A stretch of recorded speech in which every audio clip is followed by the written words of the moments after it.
Right, mastreets social media manoswera nchiona kuti nyaya dziri kufamba sendi nayo nyaya ndoda ndinge ndinosvitsa kwamuri mozo kuti zviri kuitika. Asi chekutanga kana wanga usati wasubscribe paSend TV, subscribe, turn on your notification bell so that every time we upload a video you'll be notified. Chito zviri kudizudi kwese kwamuri vazukuru vasekuru Send pano pa number 1 YouTube channel yenyu inokuinzirai nyaya dzichipisa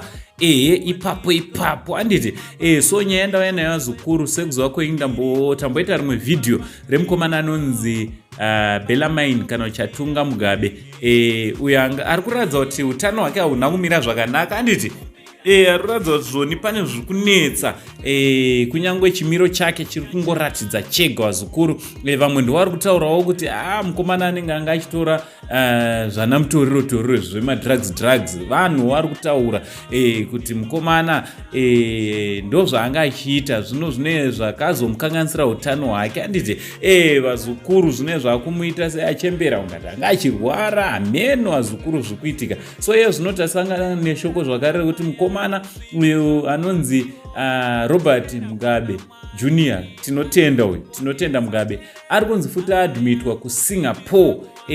Vazukuru hazvisi unatsozikanwa kuti kuri kungonzi rutivi rwake rwekurudyi here runenge rwanga rusingachashande zvakanaka here kana kuti kudii pari kungotaura zvakawanda but vamwe vanotaura zvakare vari kutaurawo vachiti zvoni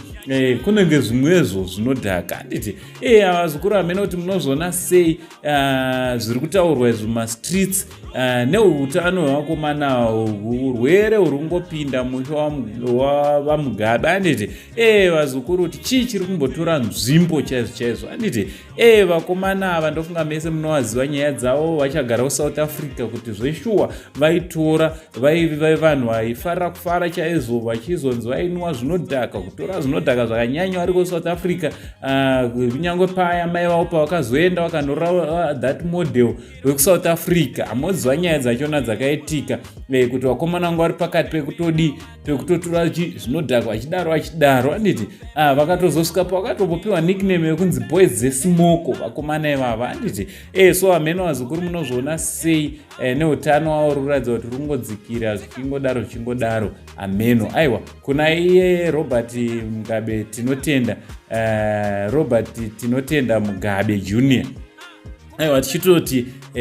wish you a speedy recovery GUSHUNGO handiti hazvina basa kuti maidi kana kuti maidi but hatinongokushira hedu a speedy recovery ndochandango ndoyozokuzivisa zvikuru zvikuitika mastreets omozwa zviri kutora nzvimbo from Uncle Send only Zim Uncle pari zvinondoti